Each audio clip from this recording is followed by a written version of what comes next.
Hello மைடியோ மக்களே, எல்லோரும் சூப்பராக இருக்கீங்கள்ல? சரி, அதே எனர்ஜியோட இன்றைக்கான லைனை கேட்கலாமா?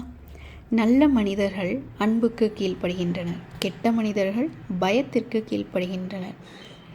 அப்படியே படித்ததையே எடுத்துக்கிட்டோன்னா அது நமக்கு கொஞ்சம் அப்படிலாம் இல்லையே அப்படின்னு தோணும். ஆனால் கொஞ்சம் ட்விஸ்டடாக கொஞ்சம் உள்ளே போய் பார்க்கலாமே.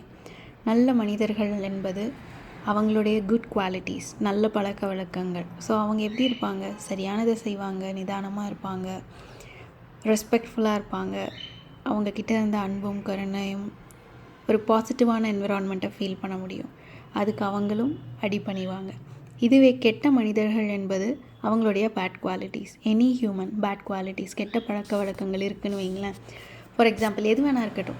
சிம்பிளாக ஒரு எக்ஸாம்பிள், ஸ்கூலுக்கு நம்ம போகிறோம், ஹோம்ஒர்க் கொடுத்துருக்காங்க, அடுத்த நாள் நம்ம போகும்போது அதை முடிக்கல, ஏன் டிவி பார்த்துட்டு மிஸ் பண்ணியிருப்போம், எதுவும் வேணா இருக்கலாம்.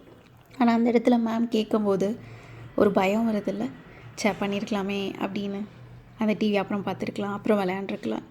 ஸோ அதுதான் நம்மளுடைய சின்ன சின்ன கெட்ட பழக்கங்கள் அந்த சூழ்நிலையில் கொண்டு போய் நிறுத்தும் போது ஒரு பயம் ஏற்படுது. அதுதான் கெட்ட மனிதர்கள் பயத்திற்கு கீழ்ப்படுகின்றனர் அப்படிங்கிற லைன்.